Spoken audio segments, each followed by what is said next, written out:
Welcome back to part 2 of my review of the NV200 camper car built by Sussex Campervans. This video is not sponsored in any way. I will start with my thoughts on the LPG system, which provides heating and cooking. Refilling the LPG is easy, but it does take a little practice to master. We use a free app called mylpg.eu to find LPG stations. If you're travelling outside the UK, then you will need these adapters, and they just screw into the outlet at the back of the vehicle. Park the van so you don't have to stretch the refill pipe very far. You don't want a lot of tension on the connection as you fill it. Filling up the first time is a bit scary, but don't worry because it's not that hard.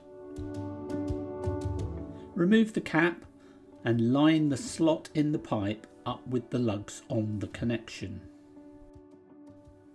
Turn the handle clockwise to lock it into place.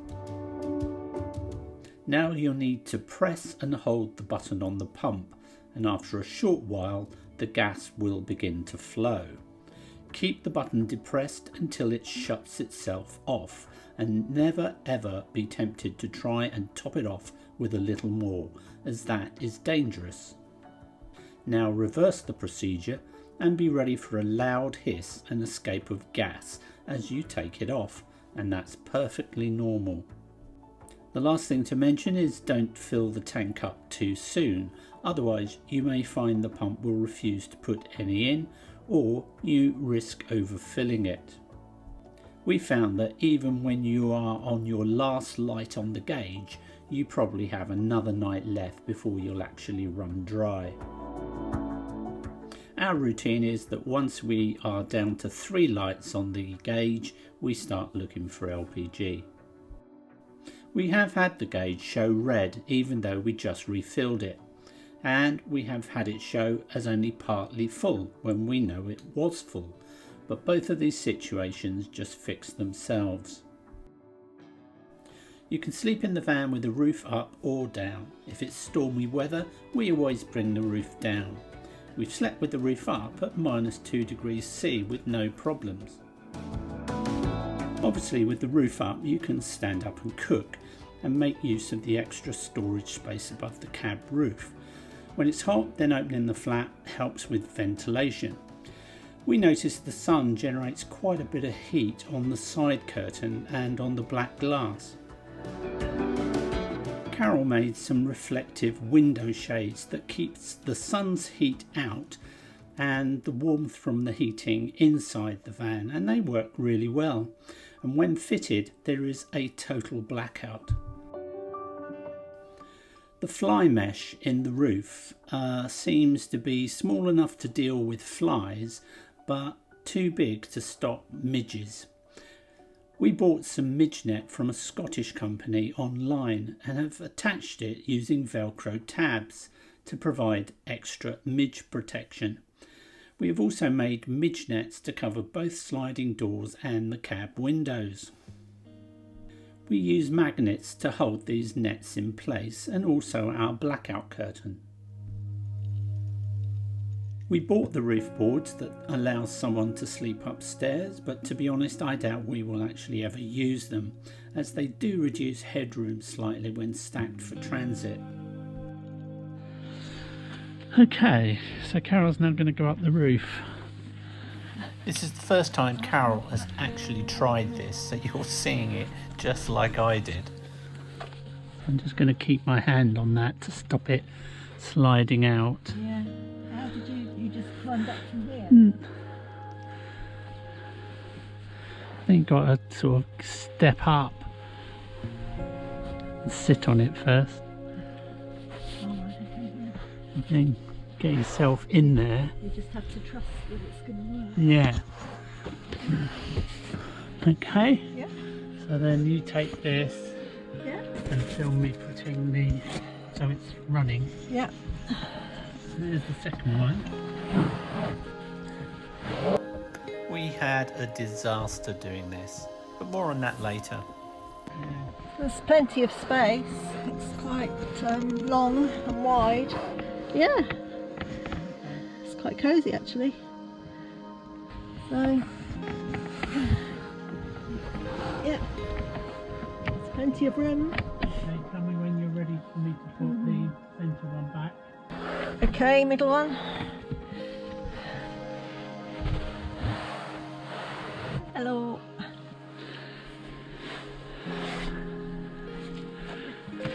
Easier getting down and up. Yeah, I'm not sure I'd fancy it myself, would you? Oh, I'd quite happily sleep up there. Yeah. Once you're up. Okay then. And like you say, you've got to get all your bedding and everything ready and Yeah. be ready to just go to sleep. Would it be comfortable enough with just the spongy surface? I think so. No. So we can see the reduced headroom with that in there, can't you? Yeah.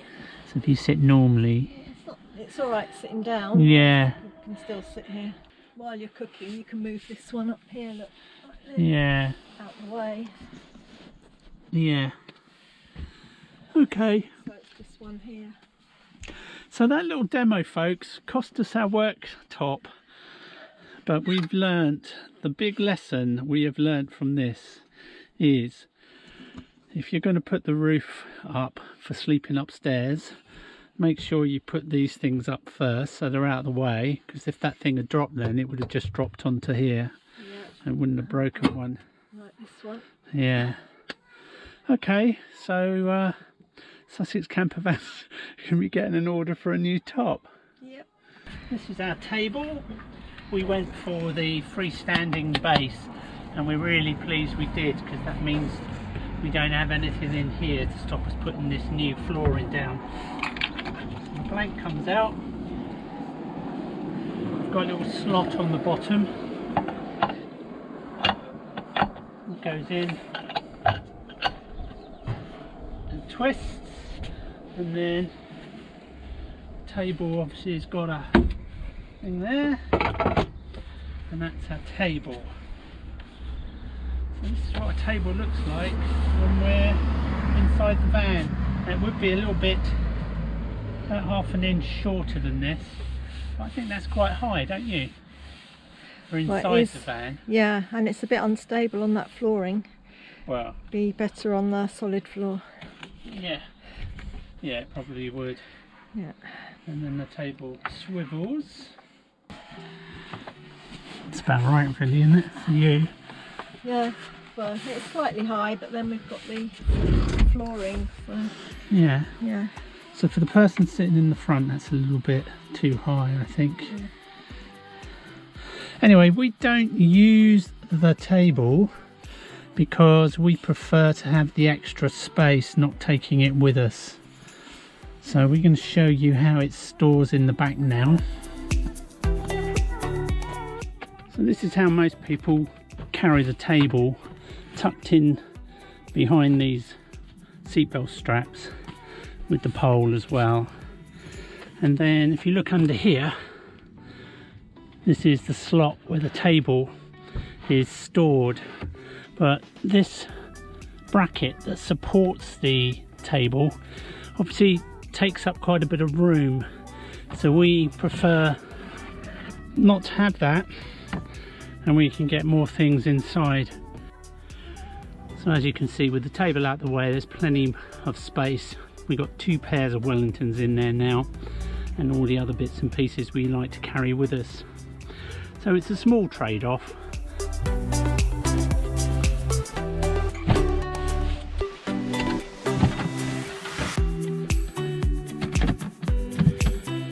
So that's what we use as our little table for cooking, and then we just have these 2 trays for eating off. And we find that works well. Actually, if you sat on the step, how is that? That actually would be perfect for working on a laptop or something, wouldn't it? And eating. And eating, yeah. don't think you'd get two side by side on the step in such a small van, would you? Yeah. One side of each chair. Yeah. The floor of the van can feel pretty cold in the winter, so we fitted these foam floor tiles which are wonderfully warm, and also they take the brunt of the dirt that gets dragged in. If you're thinking of doing the same, make sure it's not too thick so that your cupboard doors still open. So far we've not bothered with a doormat, but on our next trip we will be taking one for outside, but that's not always going to work when stealth camping, so then we're going to keep it in a bag in the boot. If you're wild camping, the floor is going to get wet and dirty. Don't worry about it. Take your boots off as soon as possible and use Crocs or similar inside the van. The foam flooring dries quickly, especially if the heat is on, and in the mornings we just give it a brush out. We use a floating shelf to separate stuff in use from clean clothes. Everything is in its own packing cube. If we were buying again, we would use different colours to make finding things even easier. This is the bag we use for our dirty laundry. Just put all the dirty clothes in here, squash it down as far as it will go to get all the air out, and then you just fold it over a few times at the top and click it into place. It gets compacted very small when there's not much in it. And where do we keep that? Just in that cupboard? In the wardrobe cupboard here. So that is airtight, it doesn't smell, and it doesn't affect any of the clean clothes either. So this is what we do when we get soaking wet. We just fold our coats inside out, so all the wet is on the inside. And then just roll it up.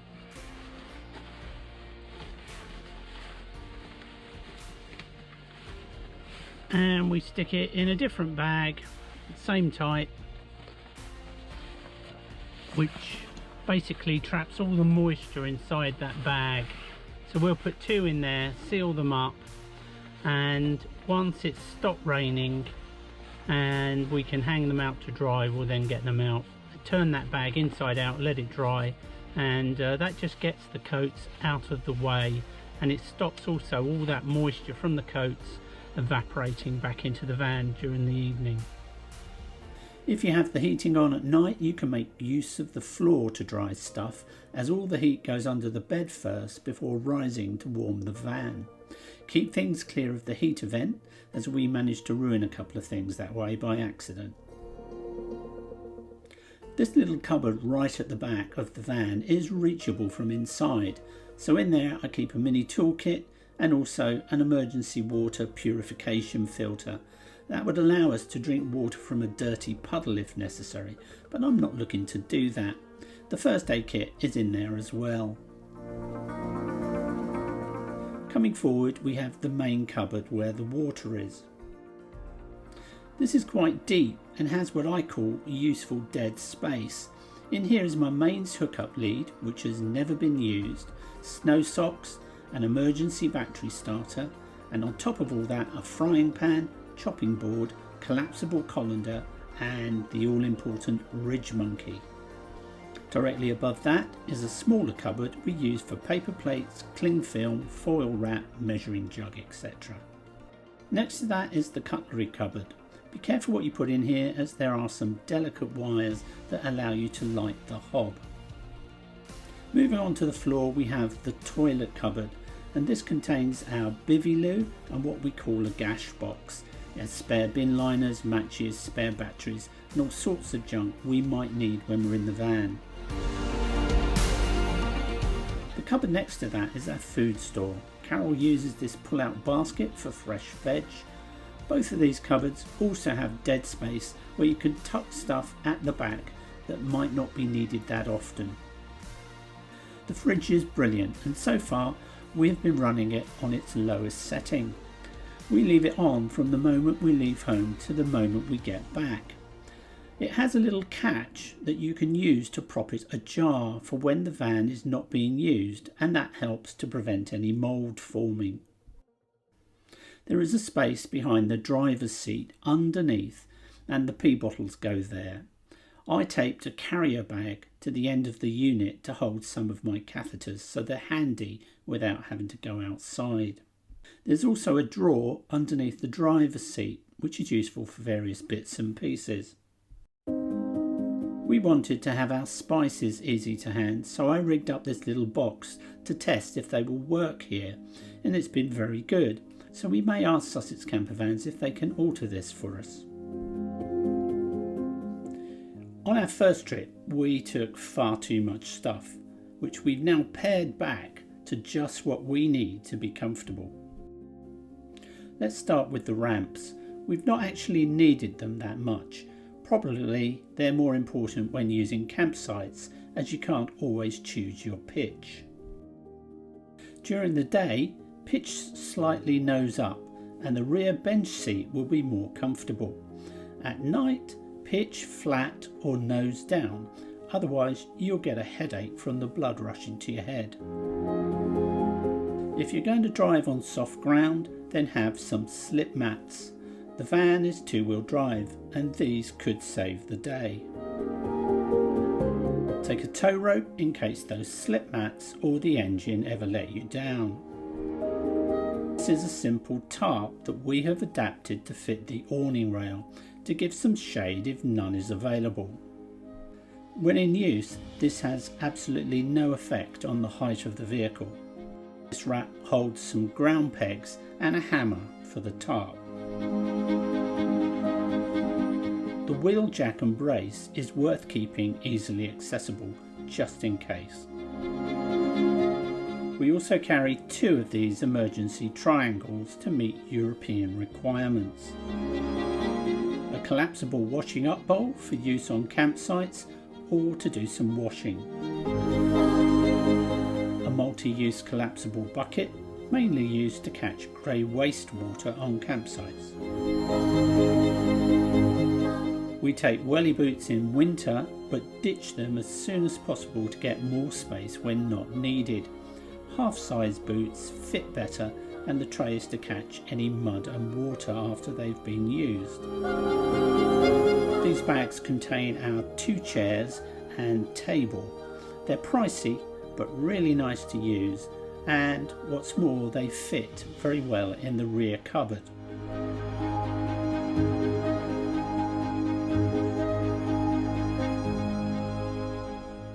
Ever since an accident as a kid, I've had to use catheters to pee, and I use the space that's normally reserved for the blackout screen to store them.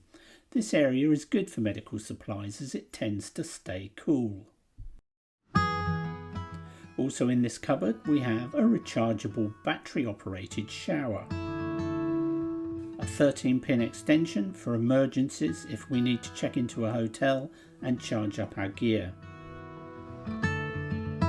And that's paired with a universal 3-pin adapter for use outside the UK. This is a firebox stove that runs on multiple fuels, and we have it for when we fancy a small campfire or to cook outside. A collapsible saw to cut firewood, cotton wool and a jar of Vaseline to light a wood fire in seconds, and this allows us to use methylated spirits in the firebox if there's no wood available. And this is a hardened bottle to hold the methylated spirits. These are European adapters to refill the LPG tank. We used the tall one in Spain. A bottle of concentrated screen wash is easier to carry than ready mixed for when the water in the washers might freeze. Talking of water, these are a selection of tap adapters should I ever need to turn on a tap with no tap handle.